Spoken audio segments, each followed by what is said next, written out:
So covert tactics were used to get you out of the church. Covert tactics were used. This is a spirit of manipulation. This is one of the characteristics of the Jezebel spirit that is being used in many churches, where when leaders, key leaders, decide that they don't want you there, they will begin to use covert tactics, lack of communication, kind of just ignoring you. It's something that they and a group of people who are aware of or who have, basically just fallen for the okie doke regarding you.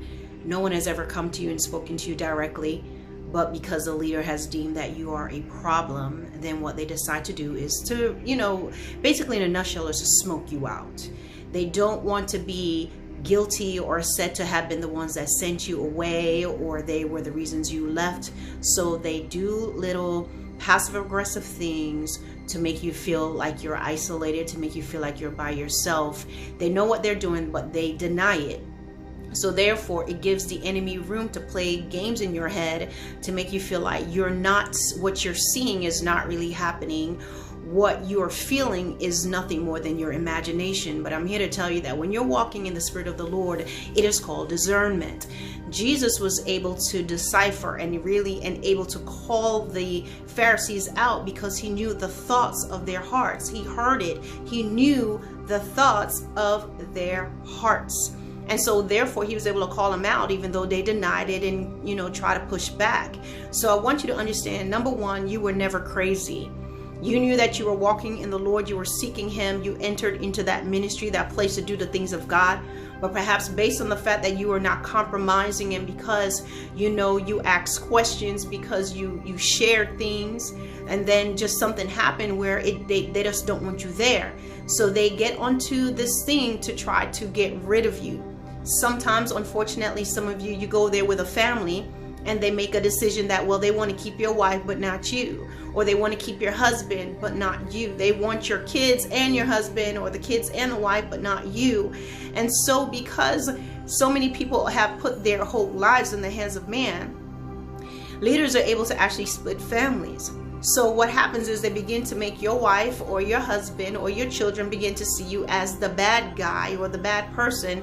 And somehow you end up leaving the church and your family stays there. I want you to understand that this is totally not of God. Unless you are a husband or a wife that is just a danger or a hazard, and you were doing evil, wicked things of which that your family had to reach out for help to be removed from you, no different than if law enforcement came and got you and put you in jail, then that's the exception. But however, that's not it. You'll find that because you don't agree with a lot of these church leaders, they go in and they decide they're going to destroy you and your family. So or destroy you and take you away. And then those of you that don't have a family, it's even easier to do.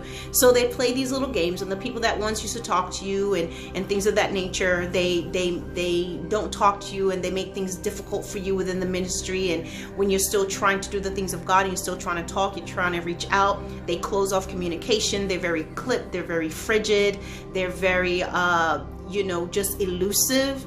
And so what happens is they do this so that you can take a hint and you can leave and you can get out of their church and they get out of the ministry.